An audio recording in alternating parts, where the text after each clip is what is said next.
I realized that the Tampa Bay Rays really, really liked playing at Steinbrenner Field. I mean, it's outdoors, right?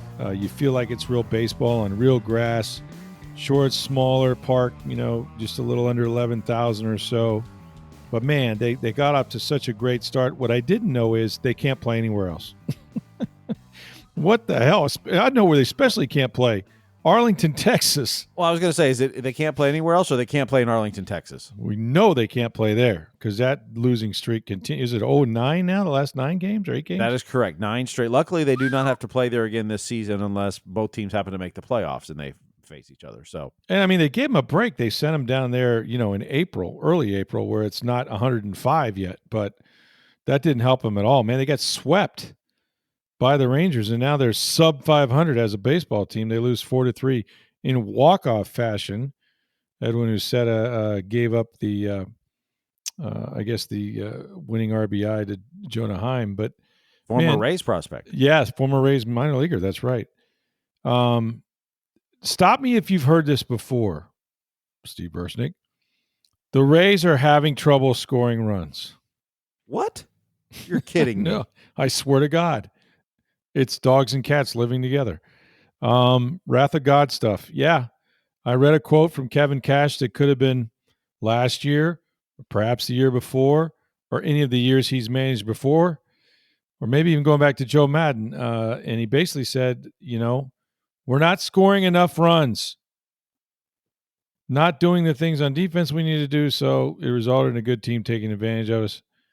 Not scoring enough runs. Man.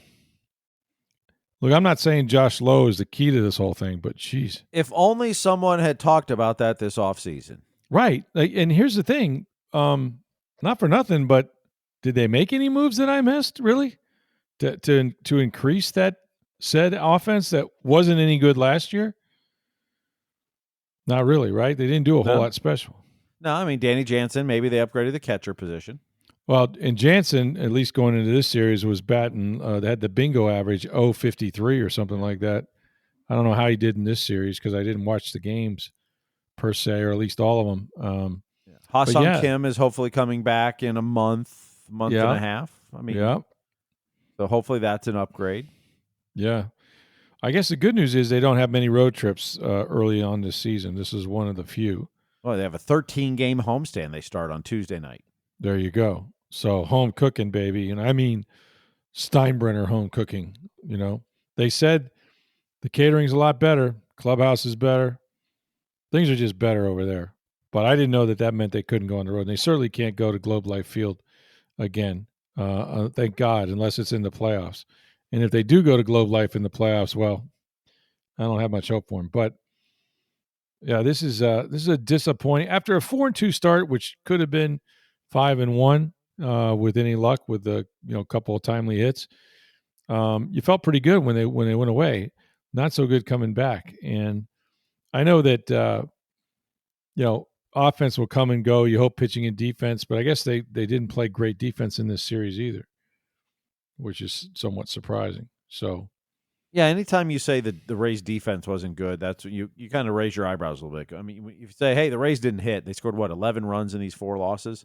Yeah. Last one was to Paul Skeens in Pittsburgh to end that homestand, and then and you get that, right? I mean, yeah, that's no embarrassment to lose to Skeens. Well, and you're going to have games that you don't score much. I mean, that's baseball. I mean, some days the other pitcher just shoves it up your rear end. But yeah. Well, here's the bad news about coming home for this 13-day homestand or game homestand. They've got the Angels, which I don't think are a great team, but then it's the Braves, who are off to a slow start, I believe. The Red Sox, who just bashed the Cardinals 20 to something the other day. And then the Yankees come to Tampa, which is going to be a weird juxtaposition, both for the Rays and the Yankees. Yankees have this tremendous clubhouse that the Rays now are taking over, and they got to go to the visitors' clubhouse in their own ballpark. But that's not exactly a lineup of easy teams to beat. I mean, they're going to have to start playing well. But their next game is going to be Tuesday, and that's tomorrow night. Tomorrow night. That's Shane Boz is on the mound. He pitched very well, 1-0 record, hasn't given up an earned run yet against Kyle Hendricks. Hendricks is a former Cub, right? Yeah, Hendricks played with the Cubs for 11 seasons, and signed this year with the Angels. So all control, not a lot of heat. Gonna have to be patient with him, make him get the ball up, and he bends a lot of stuff. So then you got Pepio coming back the next night, and Zach Littell. I mean, look, their starting staff has done okay. I mean, Bradley got nicked a little bit, but he's 1-0. So pitching, I don't necessarily worry about. It's just clearly the bats. They have to find a way to score runs. They just do. Maybe this ballpark will help them. It's not, it's still new to them, but they've had a couple series here now. Hopefully that it just feels like you're into the season and you're desperate for a win, and that's kind of where they're at. So with a 13 game home stand, I think you definitely need to go over 500. Try to get back on the right side of 500 anyway, and the weather should cooperate. It's been a little more hot. I was walking around downtown Tampa on Sunday, and I was toasty. Of course, I also had a jacket, but I was toasty nonetheless. So it's starting to warm up a little bit, but not too uncomfortable. Although we did hit some 90s up here just the other day. So yeah, it's unfortunate because, like I said, there was a lot of energy, a lot of excitement about them being outside, about them being at Steinbrenner. I thought those first two series went well, but we said at the time, look, they're playing the Colorado Rockies, right, and then the Pittsburgh Pirates, and then neither of those teams are likely to be found anywhere near the playoffs at the end of the year. So you have to take some of that with a grain of salt. The Rangers, on the other hand, have been kind of a perennial playoff team for a while, and they got a good ball club, and they kind of stuck it to them. So hopefully the Rays can get back on the mend, at least on the offensive side. And but we got lots to talk about. The Lightning clinch a playoff berth. We'll get to that in a minute. And I was at the women's Final Four, and in Florida, we'll play Houston in the men's Final Four. And what a collapse by Duke over the weekend. We'll get to all of that in just a second. But first, hey guys, make sure you get on down to Breitling Boutique in International Plaza Mall. The Breitling Company, it makes the best Swiss watches in the world. They've been at it for over 140 years. They've been at International Plaza now for more than 5 years. And you're going to love this store. It's in the center of the mall upstairs, if you've ever been there, or even if you haven't. Great customer service. They're used to dealing with all kinds of professional athletes, celebrities, even Buccaneers. You'll see a Buccaneer in there once in a while.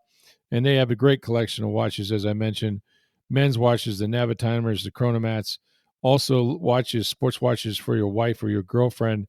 Now, since really back around the Christmas holidays, they started celebrating the NFL's 104th year anniversary with a limited edition of the 32 team watches, NFL team watches.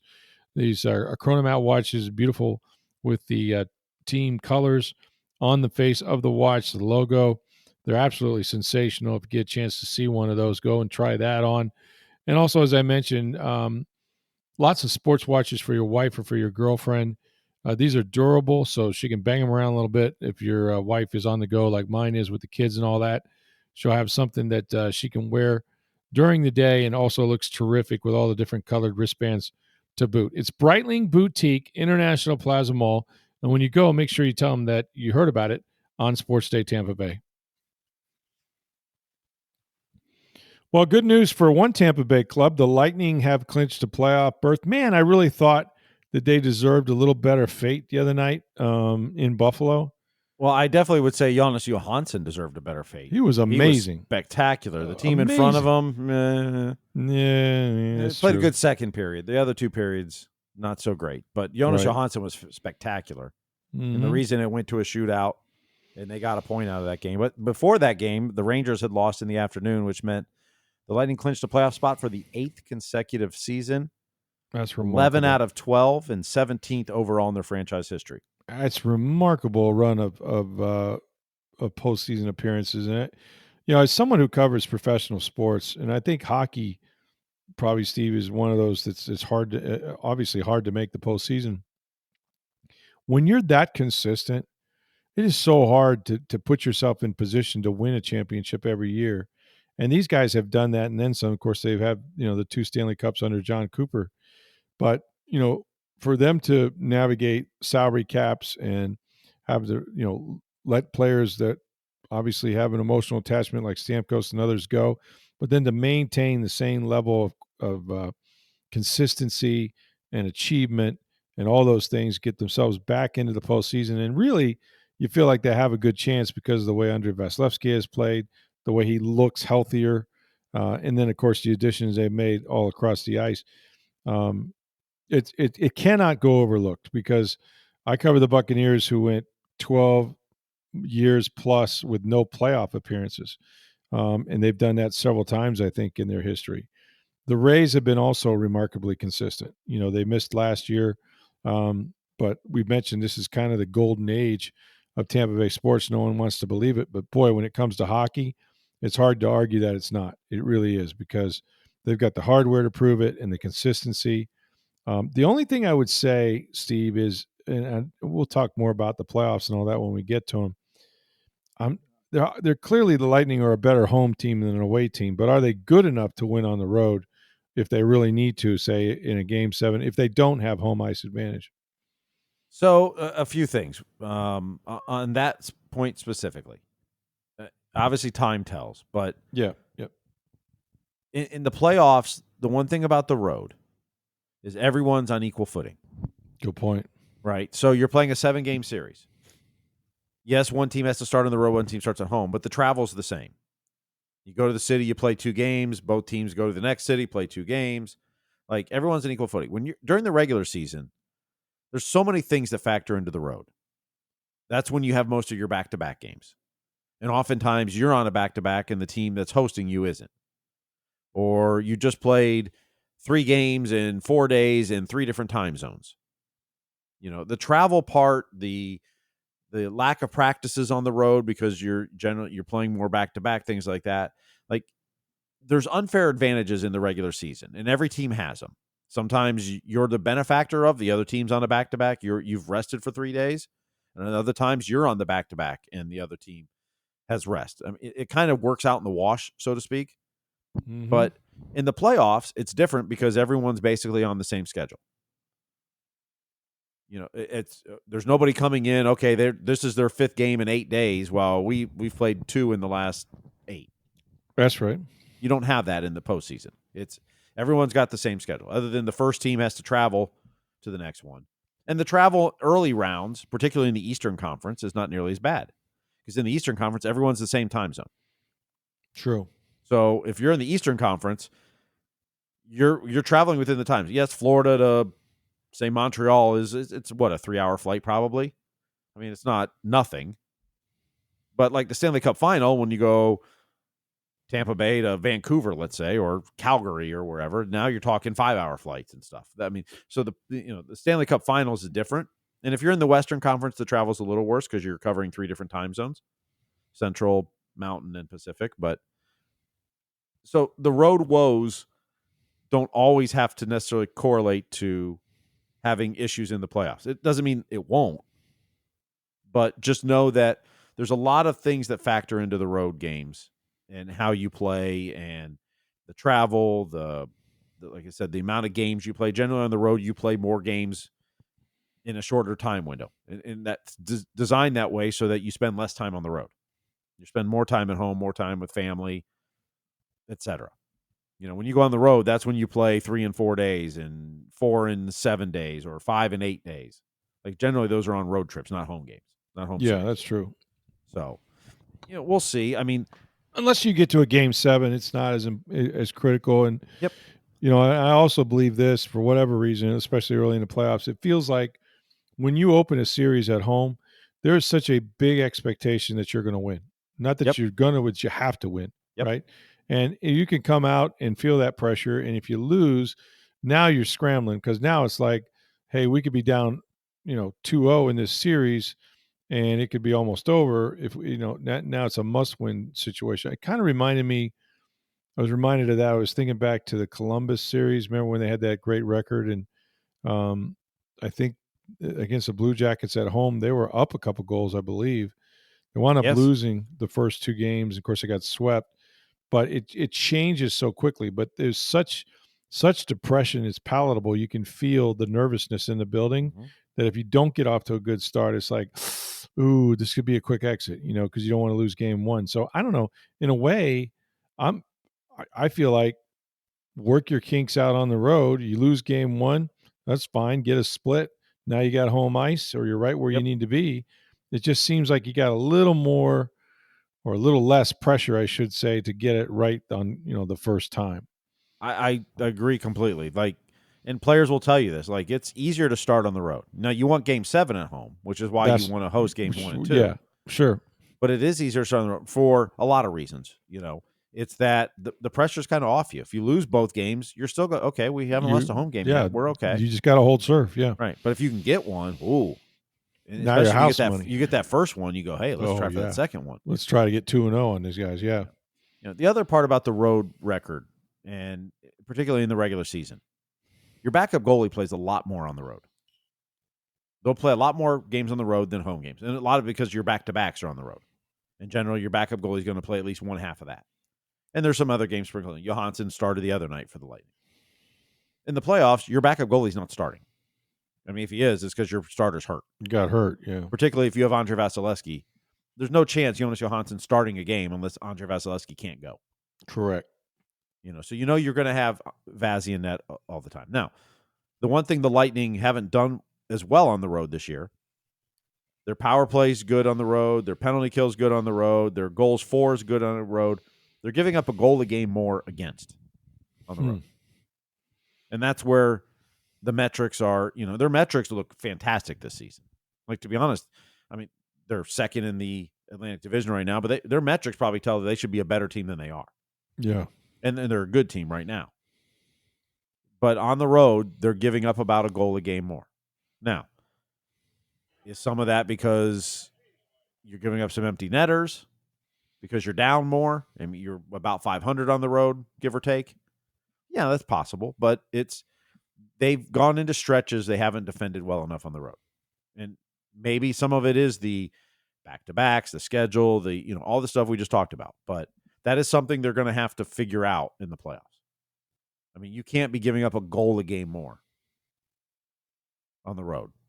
It's going to be hard to win on the road. And if you don't have home ice advantage, you can't win on the road. You can't win a series. You can't win it, no. It would be nice to see that, if you're a Lightning fan, you want to see them run down, the Panthers and of course. Well, they're either going to get Florida, Toronto, or Ottawa in the first round. Yeah. There's a slim chance it could be a Montreal, but it's basically going to be one of those three teams. I just wouldn't want Florida. I don't know why. It just feels like they're more command of this series right now. Every year is different. They could go down to Sunrise and take those guys too. But I can tell you, Ottawa's just 2 points behind them for third place in the division now. Florida's lost several in a row. Yeah. Yep, they could end up knocked out. That would be something too. The other thing about the playoffs and clinching for the 8th straight time and 11 and 12, the Lightning put out some numbers the other day. I want to pull this up so I get it right. Mm-hmm. In the last 10 years, the Lightning have played 146 playoff games. Jeez. That's incredible. The team with the second most is 48 less games. The Dallas Stars with 98. Good Lord. The Lightning have won 87 playoff games since the 15 Stanley Cup playoffs. Vegas is next with 57, 30 less wins. That's sick. Like, that's incredible. Since the 2001 Stanley Cup playoffs. So this is before the 04 Cup. You realize the Lightning have played the most playoff games since then? It's almost like they're John Cooperson win Coach of the Year. Yeah. Well, I mean, the Lightning have played 213 playoff games since the 01 Stanley Cup playoffs. Boston and Pittsburgh both have 208, 5 less than them. That's like 3 seasons of playoff games, isn't it? 213, yeah. I mean, that's close to. Jesus. That's a lot of consistency, man. We just take for granted they're going to be in the playoffs every year. We really do, because, a lot of teams aren't every year. But this one finds a way. And I think this year they found it fairly early. I mean, could they have clinched earlier? Sure. But I don't think there was much of a doubt for the last month and a half that they were going to make it, and just No, once they went on Vasilevsky that feeling better. that 8-game win streak, That was it. they at that point was, barring a collapse, They were like 11-1-1 or something like that for Yeah. a 13-game stretch. Yep. Yeah, Yeah, I mean, once they did that, they over. pretty much separated themselves, and you didn't clinch it at that point, but the math didn't work for a team trying to overtake them, right. per se. So it's been another great year. I look forward to seeing how they perform. I think if you've got Andre Vasilevsky in net, you have a chance against any team, anywhere. And of course, we know what they've done in the offseason to make this team better, where they got 5 or 6 guys with over 20 goals. It's just incredible, some of the balance they have. So wrapping it up, man. Speaking of goals, by the way, did you see Alex Ovechkin broke the unbreakable record? I did, and congratulations to Janet Jones. You'll get your husband back in very short order. I thought this could be a prolonged stay for the great one, for Wayne Gretzky, but it didn't take Ovi very long at all. No, he passes Wayne Gretzky 895 career goals now. Nice. He did it in the same amount of games that Gretzky played. Did he really? That's even cooler. Although, so it's funny because everyone was like, so the other night, Ovechkin ties him Friday night. Yep. And so he did it, and it was like 1496 or whatever.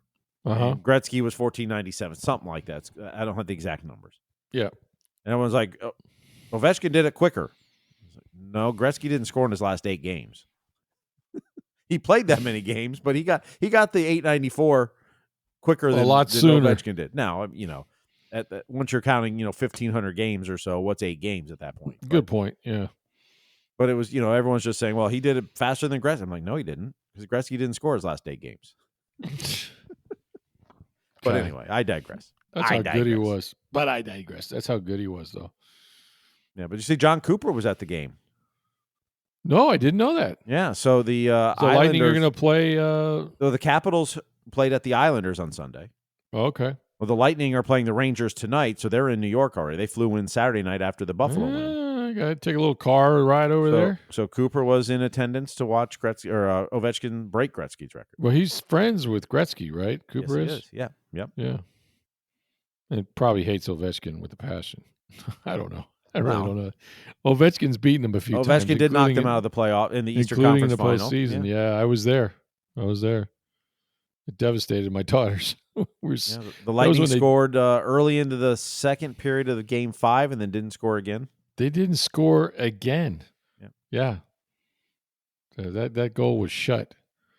So that was a disappointing series, but they did win the Stanley Cup that year, I believe.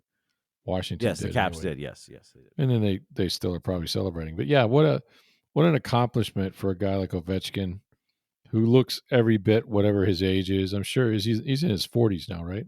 Yeah, so he was drafted in the 04 draft. Okay. So he would have been 18 at that point or whatever. So yeah, he's 39, 40s in that range. Yeah. Looks older, but it's just his face, whatever. But yeah, that's quite the deal. Well, I think the Stanley Cup celebration added a couple years to him. I mean, yeah. It went for a couple of years. I know that. I mean, you probably still have it somewhere filled with libations, but good for the great one first of all for going and committing to these road trips and following him around until he did it, and good for Ovechkin for not making him stay that long, because he really did kind of get it done pretty quickly. And sometimes I would think of this as pressure. It's just the way I'm wired, right? Like, I'm about to break some dude's record, and he's going to come to every game until I do. Yeah. Hey, I already know this is hard. I don't need you hovering over me saying, come on, hurry up so I can get back to my life. Well, you know what was cool, though? It was Friday night. I don't know if you saw it. He scored 2 goals Friday night to tie the record. I did see that, yeah. And he refused to go out there for the empty net. That was... He didn't want to score the goal on an empty net goal. That's integrity right there. Uh-huh. And empty net goals are legit goals. There's nothing. Oh yeah, no, they count. And Gretzky probably had a few of them himself, but he thought for that goal, I can't score an empty net. Yeah, Ovechkin has the most in history. Gretzky is second most. Yeah, for empty net goals. So it's not like Gretzky didn't have his fair share, but Ovechkin didn't want the the record-setting one to be an empty net goal, and didn't go out there during the empty net on Friday That's night. cool, man. That's the right move. Yeah, it really and he is. could have had a hat trick and all that, but he didn't want to do it Yeah. on empty net. So, and he had a couple chances once the goalie went back in net at the end of that game, but was stuffed. So, Yeah, well, we're not that far. We get to enjoy the best part of sport, which is the NHL playoff season. It's a roller coaster, man, and I feel their exhaustion, through TV and of course in person when you go. It's always a great atmosphere. Speaking of great atmospheres, I was at the women's Final Four championship game. Congratulations to UConn and Gino Ariama, who wins again. Only it had been really since 2019, I think, somewhere in there. Been a long time, I think, since they won a natty. Paige Beckers finally gets her national championship. She was good, not great, but she was good in that game. And they blew out South Carolina by like 23. It was never close after, say, the middle of the third quarter. And, talking to Don Staley after the game, he's like, look, nothing, our kids did nothing wrong. It's just UConn's better. I've been on the other side of this. And when you have a better team, you should win it. You should win it all. Doesn't mean you're going to. It's not guaranteed. But she said, they were better. And that because they beat them twice by more than 20 points this year. And so it was really interesting, though, after the game, they kind of emptied the bench towards the final seconds or so. And the embrace that Paige Beckers, who finally gets her national championship, and Gino, on the side of the court there, went for probably about 35, 40 seconds. And lots was said to each other. So we asked Beckers about it, and she says, "Oh, he just said I love you," and I said, "I hate you." He goes, "No, it's all in love." But they're constantly like those two are really funny. For Gino to be 71 years old, Steve, he looks great. It's for 71. It reminds me a little bit like Madden in this sense, but like he said something that really resonated with me because I have younger kids, right? I also have a son who's older, but he said, first of all, the job he has, he goes, the job I have this is hard, right? It's a hard job for me to do, much less at my age. It's a lot, right? It's a lot. But he said, if you're around these young people all the time and you open your mind to what it is that they're interested in, and you build these relationships, right, with these players and stuff, he was kind of like, you don't want to walk away from that, but it gives you a youthful energy. It gives you, more of a purpose than if you're some dude sitting around at 71, watching TV all day. Not that anything's wrong with TV. It sounds like a great idea to me, but Gino's been able to survive and thrive because he really does somehow doesn't see himself as being 71, and he really relates to players, and he stimulates them and he makes them better. So I'm glad he kept coaching. He said he almost stopped coaching a while back. Can't remember the circumstances. Of course, COVID didn't help anybody, but really cool to see him win again.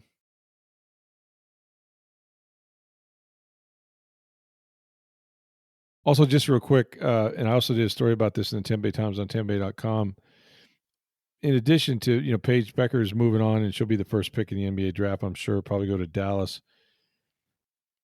There was a question that was asked, really, of Don Staley talking about Sarah Strong, the freshman. You think about all the great players, the Sue Birds and the Diana Taurasi's and Rebecca Lobos and all these great stars that have come through UConn that have won national championships, right?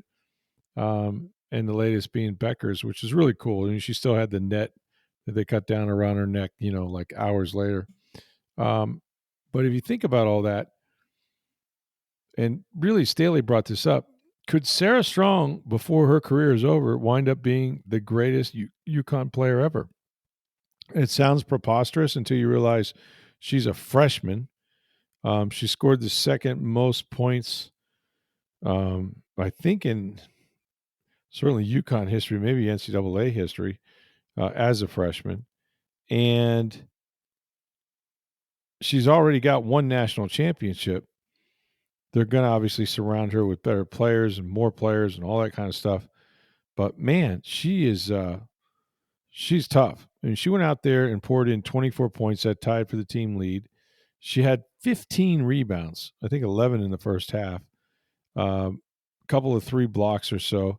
Just completely filled up the stat sheet. She's unassuming. She's almost reticent to talk to the media. She kind of shuns the spotlight a little bit kind of shy. And the interesting thing is that she's not at South Carolina because to think that Don Staley and Sarah's mom played together in the WNBA in Carolina.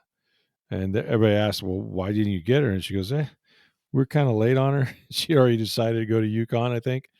And UConn, she did go. But what a game by her.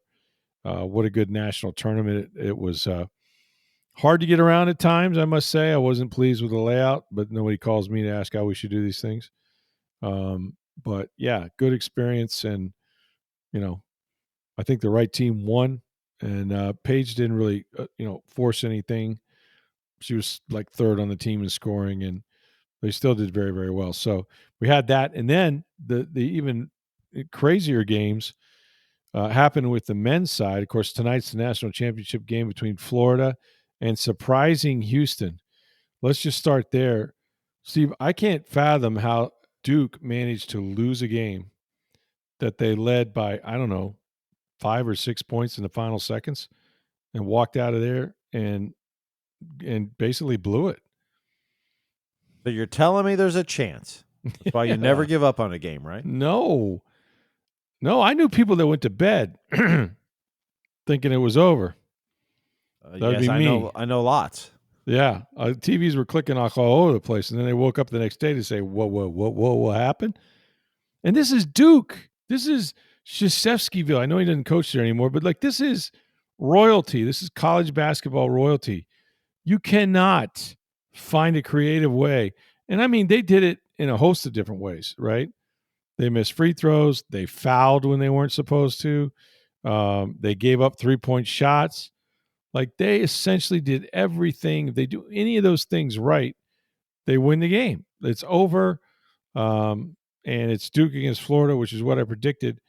But this is one of the collapses of all time. You brought up before we're talking about we went on the podcast.